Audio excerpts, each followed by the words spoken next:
nous produisons plus de 100 millions de barils an dans ce pays. Plus de 100 millions de barils an par ce pays. Quand il y a baisse, on ne descend jamais en dessous de 90 millions. La part du Congo varie entre 35% et 40% en fonction de la nature du gisement.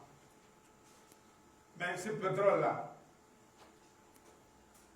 si nous sommes à 101 000, quelle est la part des barils qui reviennent au Congo? Ces barils sont vendus où? Et l'argent passe où? Vous connaissez où rentre l'argent du pétrole dans ce pays? Allez visiter toutes les banques, demandez aux banques. Est-ce qu'on peut avoir le compte de la SNPC dans cette banque-là? Il n'y en a pas. Et vous, journalistes, madame, regardez dans ce pays, on n'a jamais eu autant d'armes qui circulent ici. Parce que chacun se donne une force militaire. Au cours de ce jour-là, entre nous, on va se battre. Mais ils vont brûler tout au lieu s'ils doivent se battre ce jour-là pour ça. Sortir un excédent budgétaire dans un pays qui croupit dans la misère, dont les besoins sont énormes, c'est bluffer l'opinion. C'est bluffer l'opinion. Un excédent budgétaire. Alors quand vous allez au CHU ici, vous faites un AVC, on va faire une petite perfusion, on met dans la veine. C'est avec ça qu'on soigne quelqu'un. Lorsque vous allez dans un service, on dit, ah, il n'y a même pas un thermomètre pour prendre la température, on dit, ah, corps en dépôt. C'est pas ça? Le CHU n'est pas devenu un hôpital de corps en dépôt. Même à Taranga, corps en dépôt, c'est l'expression maintenant. Tous les médecins sont devenus incompétents. Et maintenant, on les prépare à faire l'armée, donc. Tous les jeunes qui sont venus de Cuba, on les a envoyés dans un village là pour faire les exercices militaires. Parce que les médecins vont devenir des militaires. Alors les Congolais meurent partout. Mais ça, ce n'est pas un budget. Ce n'est pas normal de faire des choses comme ça. Et en plus, quand vous lisez dans ce budget-là, chers amis, on vous met dans le budget recettes pétrolières. Tant. Ces recettes pétrolières, vous les journalistes, c'est ce qu'on vous a déjà expliqué. Moi, il faudrait que vous alliez interroger le ministre des hydrocarbures. Mais quand vous dites recettes budgétaires, tel montant, nous produisons plus de 100 millions de barils an dans ce pays. Plus de 100 millions de barils an par ce pays. Quand il y a baisse, on ne descend jamais en dessous de 90 millions. La part du Congo varie entre 35% et 40% en fonction de la nature du gisement. Mais ce pétrole-là, si nous sommes à 101 000, quelle est la part des barils qui reviennent au Congo? Ces barils sont vendus où? Et l'argent passe où? Vous connaissez où rentre l'argent du pétrole dans ce pays? Allez visiter toutes les banques, demandez aux banques. Est-ce qu'on peut avoir le compte de la SNPC dans cette banque-là? Il n'y en a pas. Il n'y en a pas. L'argent du pétrole rentre où? C'est ça la principale ressource du Congo aujourd'hui. Et pour éviter des histoires, là, que les gens interrogent trop, puisque le trésor est trop connu, alors on va commettre un crime encore. Puisque nous sommes dans le budget. Donc, c'est vous savez que le trésor, dans tous les pays du monde, un trésor a pour banquier principal la Banque centrale. Mais vous connaissez le banquier du Congo, du trésor congolais aujourd'hui? C'est devenu la Banque postale. On a pris les comptes, on a mis là-bas. Mais le TPG n'est plus le comptable. On ne sait pas qui mouvemente le compte là-bas, la Banque postale. Vous connaissez la personne? Quand vous ouvrez un compte dans la banque, vous déposez une signature, non? Il n'y a que vous qui êtes habilité. Mais le compte, il y a la Banque postale qui est habilité. Et on a demandé à beaucoup de ministères d'aller ouvrir un compte à la Banque postale. C'est une pagaille. Alors ce budget-là qui a été fait, il ne tient pas compte de tout ça. Il ne tient pas compte de tout ça. De temps en temps, quand les gens grondent trop, alors dans la perspective de la succession dynastique, à un moment donné, on dit bon, on va sortir près de 10 milliards, on va payer les gens, on dit on va annuler ceci, on va dire ceci, pour que les gens soient contents, et ça vient. Ça vient. Moi, j'ai appris dans la rue, on dit, ah, le ministre Andélé, vraiment, il est venu pour payer. Puis il répond à une politique donnée dans la préoccupation actuelle de la succession dynastique. Taisez-vous, mon enfant va venir. Et pour ça, bon, de temps en temps, on fait ce genre de geste-là. C'est tout ce qu'il y a. Donc ce budget n'est pas un bon budget. Il faut le faire. Vous voyez, moi, je pense qu'un jour, il faut quand on ait des journalistes spécialistes qui nous fassent une démonstration concrète du budget sur un tableau pour vous dire voilà la réalité. Ça ne va pas du tout. Ça ne va pas du tout. Ça ne va pas du tout. C'est un très mauvais budget. Il a été présenté avec un excellent.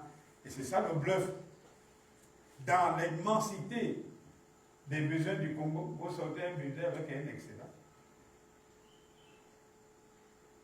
Pourquoi? C'est un jeu, ça. Il faut dire, ah oui, nous sommes. Mais après, c'est excellent, qu'est-ce qu'on en fait? Moi qui vous parle là, en tant que banquier, un jour, il dit, puisque vous dégagez les excédents, alors venez ouvrir chez moi un compte de l'État pour les fonds résultant des excédents bancaires. Si vous donnez le nom du compte. Vous sont affectés au PME-PMI. Le compte en est là. Je vais voir, puisqu'on vient de faire un excédent, on dit qu'il y a un excédent, comment il sera déposé à la Banque centrale. Vous voyez. Mais les nombreux voyages du président, on en a parlé là. Où est-ce qu'on a prévu ça au budget? Ça n'a pas coûté moins de 80 milliards, hein, les derniers voyages là.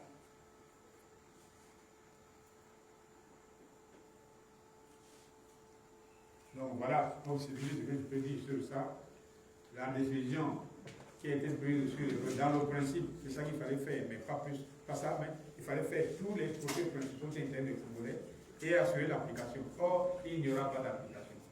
Deuxièmement, le budget a été fait juste pour faire plaisir aux Congolais. C'est pas ça le vrai budget, il ne couvre pas l'ensemble des besoins du Congo pour dégager un excellent de cette importance-là. Le chef de l'État n'a qu'un souci, la succession de son fils.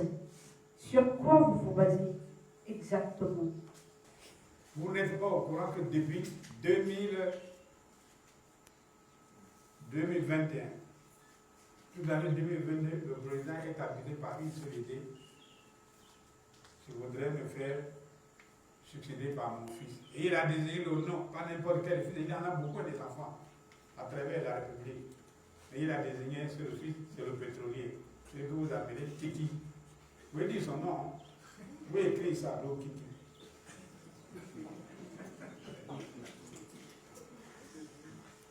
Et c'est même plus grave.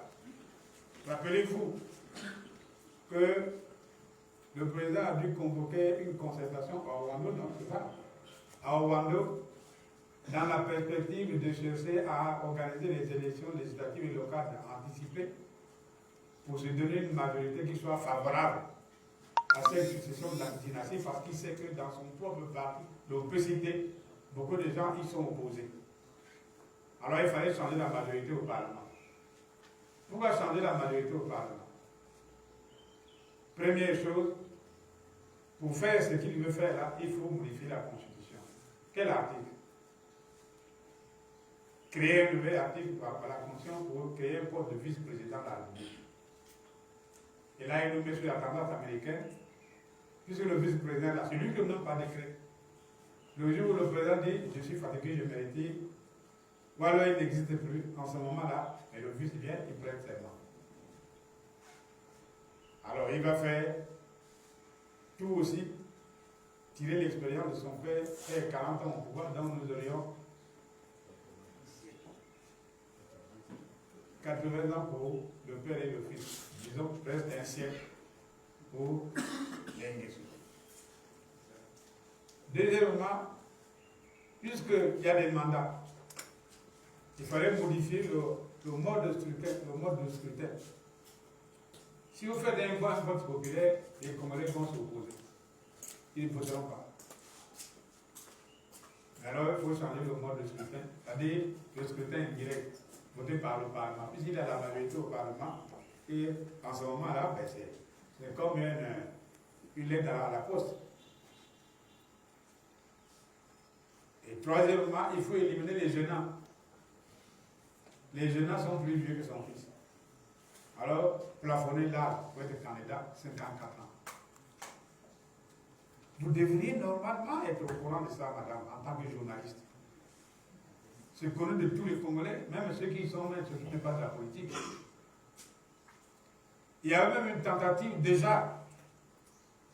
Si vous avez lu sur les réseaux sociaux, vous avez pu apercevoir qu'il y a un décret qui a été signé au mois de janvier dernier, qui était destiné à demander à l'Assemblée de se réunir et voir comment modifier la Constitution pour créer un poste de vice-président. Ce décret existe, il a été signé, avec les signatures de tout le monde. Et vous, journalistes, madame, regardez dans ce pays, on n'a jamais eu autant d'armes qui circulent ici. Parce que chacun se donne une force militaire. Au cours de ce jour-là, entre nous, on va se battre. Mais ils vont brûler tout au yo s'ils doivent se battre ce jour-là pour ça. Malheureusement, les pauvres Congolais innocents risquent de payer dans ce tiraillement familial. Mais ça, c'est une autorité publique. Même à l'extérieur, les grandes puissances le savent. Même dans les services des grands pays comme les États-Unis, l'Union européenne, ils connaissent cette affaire-là. Mais les mercenaires qu'on recrute ici, vous voyez, nous avons dénoncé ici l'accord avec les Rwandais. Les Rwandais vont venir faire l'agriculture. Quelle agriculture? Ce sont des mercenaires. Vous voulez que je vous cite des endroits où ils sont? Ils n'ont jamais pris une pioche pour cultiver. Là où ils sont. Mais allez-y au kilomètre 40, vous avez vu un champ de Rwandais? Il n'y en a pas. C'est des mercenaires qu'on a amenés pour que le jour où on dit c'est le fils. Si les Congolais se soulèvent, alors eux ils vont participer à neutraliser les Congolais. Ils sont nombreux. Mais allez à Maluku, madame. Il y a tout un camp de Rwandais là-bas, à Maluku. Les mercenaires russes.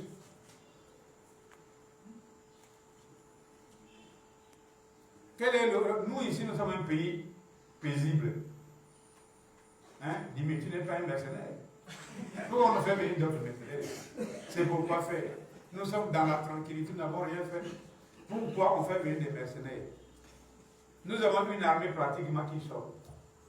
Qu'on n'emploie pas, qu'on utilise pas à bon escient pour aller assurer la sécurité des Congolais, garder les frontières. Une police, c'est d'ailleurs on est en train de recruter encore. À la garde républicaine, à la DGST, à l'armée, on est en train de recruter. C'est pourquoi faire. Le Congo est en guerre. C'est justement à cause de cette histoire de succession familiale. Mais je peux vous assurer que dans ce pays, ça ne se fera jamais.